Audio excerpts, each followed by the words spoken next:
Jujur, baru kali ini gue bikin video karena kepo sama postingan Xiaomi Indonesia yang cukup pede nyenggol bermacam brand dari berbagai warna. Sekarang HP-nya udah ada di sini dan yuk kita buktiin sewah itukah HP 1,5 jutaan Redmi 13C ini.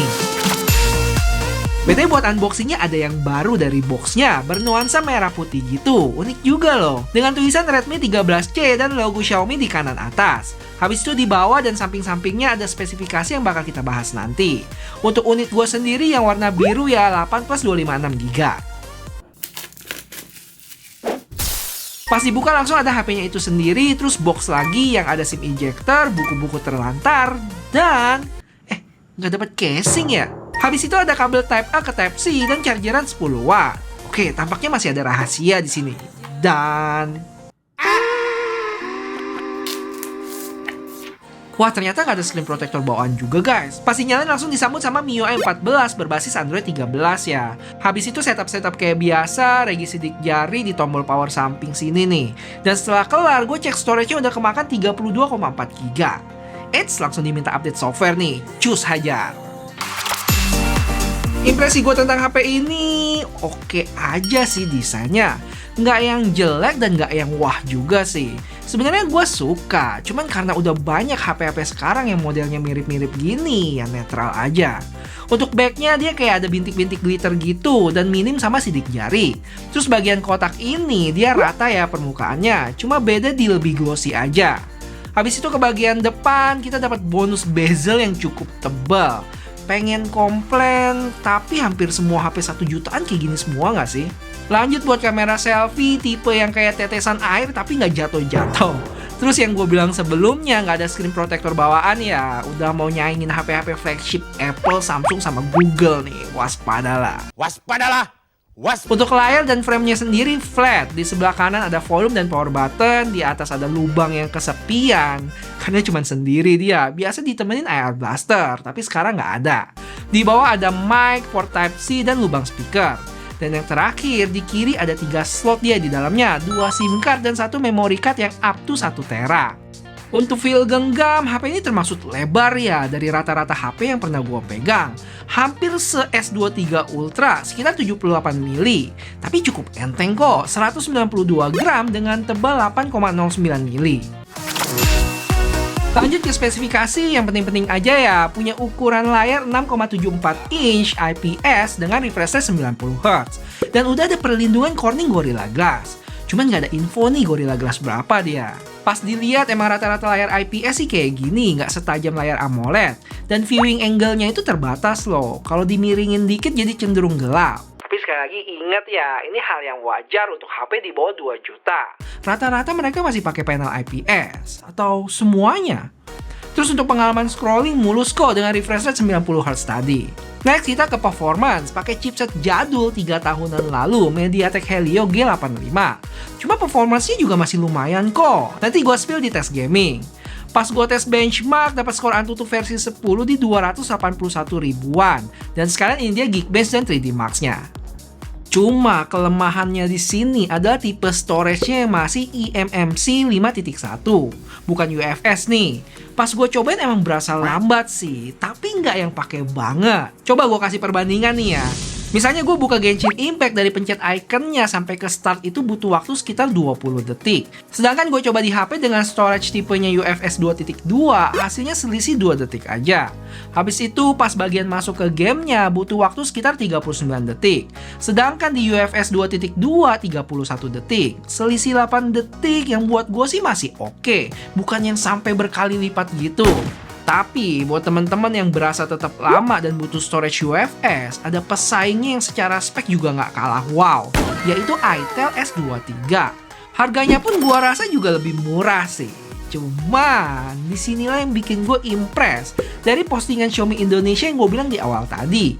Jadi kalau diperhatiin postingan dia yang warna merah tuh, yang bilang I tell you, feeling gua sih buat senggol si itel S23 ini deh. Koreksi kalau salah ya. Dan di sana Xiaomi ambil celah di garansinya 12 bulan dilawan sama 15 bulan plus 3 tahun update software. Buat gua update software 3 tahunnya ini sih menggiurkan banget. Guys, kalau kalian suka gue bahas HP-HP dengan range 1 sampai 2 jutaan kayak gini, boleh kasih tau gue dengan like video ini ya. Kalau rame, bakal lanjut review terus untuk HP lainnya. Thank you. Lanjut kita ke baterai yang punya kapasitas 5000 mAh dan support 18 watt charging. Tapi ingat ya, di box tadi kita dapatnya yang 10 watt aja. Terus untuk kamera, kalau gue lihat di website, yang dianggap kayaknya cuma 2 deh. 50 megapiksel main dan 2 megapiksel makro. Tapi di spek ini dia bilang ada auxiliary lens. Semoga benar. Mungkin kayak lensa depth gitu kali ya. Terakhir buat kamera depan 8 megapiksel. Untuk kamera app buat mode yang penting-penting cukup lengkap sih, kayak timelapse, video, foto, portrait, night mode, sama 50 megapikselnya juga ada.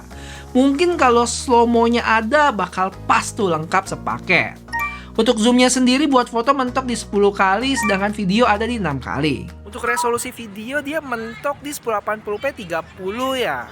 Yang punya stabilisasi berasa sih goncangannya, tapi menurut gua nggak sampai yang gempa parah gitu sih. Kalau mau dimulusin jalan pelanan dikit aja sih.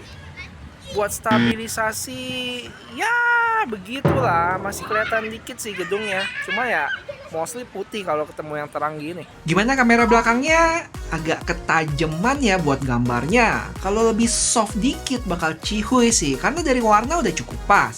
Cuma buat stabilisasi cukup berasa goncangannya. Terakhir buat hasil foto dari sisi warna hampir mendekati asli. Kalau dinaikin dikit aja saturasinya bakal pas sih. Overall untuk kondisi daylight gini hasilnya udah baik, apalagi mengingat ini HP 1 jutaan. Buat selfie-nya juga oke kok. Dan kalau ini portrait dengan kamera belakang. Untuk spek lainnya, HP ini bukan HP 5G ya, tapi 4G. Terus USB Type-C, ini perlu di-highlight. Karena kalau kalian ingat, di Redmi 12i kemarin sempat heboh ya, karena masih pakai micro USB. Untungnya sekarang udah Type-C. Sisanya selain USB-C, peningkatan dari 12C beberapa di antaranya, refresh rate yang naik dari 60 ke 90. Charging yang support 18 watt dari 10 watt, ketambahan lensa makro, dan lain sebagainya. Terus buat vibrationnya cukup berasa ya, walaupun getarannya ya getaran-getaran HP 1 jutaan. Maksudnya punya getaran yang nyebar gitu, bukan yang bulat. Dan sampai kedengeran juga loh tipis-tipis suaranya.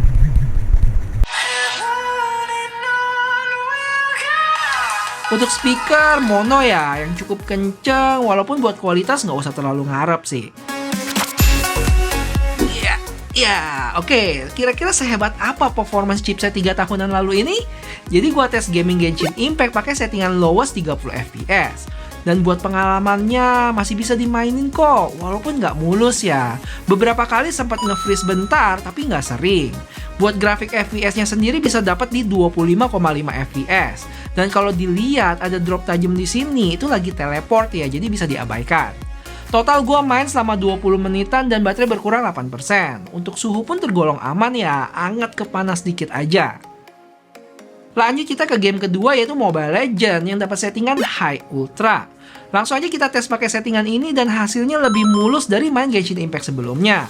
Cuman tetap ya, lag-lag kecil gitu masih ada, tapi overall cukup nyaman sih gue mainnya. Secara grafik gue dapat FPS di 55,6 yang harusnya bisa lebih tinggi sih dari itu. Karena gue main 2 match dan di tengah-tengah turunan ini pas lagi di lobby ke match selanjutnya. Total gue main sekitar setengah jam dan baterai berkurang 9% dengan suhu yang anget-anget aja.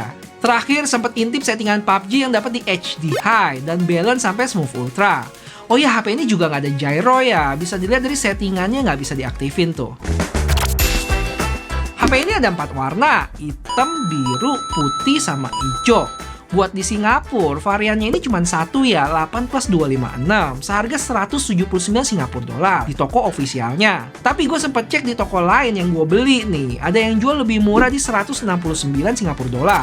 Atau kalau di rupiah sekitar 1,9 juta. Nah, buat harga di Indonesia sendiri, gue juga nggak tahu ya. Cuman feeling gue nggak bakal lebih mahal dari 2 juta sih. Malah mungkin bisa lebih murah dari harga Singapura yang gue dapet. Menurut gue, dengan harga segitu dan spek yang ditawarkan, kalian sih boleh banget lirik HP ini. Di antaranya udah 90Hz, baterai gede, terus didukung sama garansi 15 bulan plus update software 3 tahun. Kelemahannya sih paling ya masih HD+, layar IPS, sama storage-nya yang eMMC tadi. Cuman, koreksi kalau gua salah ya. Buat HP-HP sejutaan, rata-rata kayak gitu semua nggak sih? Kalaupun ada yang lebih baik di satu hal, mungkin di hal lain ada yang dikorbanin. Jadi ya plus minus. Atau sebenarnya ada HP hampir sempurna di 1 jutaan tapi gua kelewat? Kalau ada boleh kasih tahu di komen ya, biar pengetahuan gua buat HP di range segini makin luas. Makasih buat yang udah nonton, sampai ketemu di video selanjutnya. Bye-bye!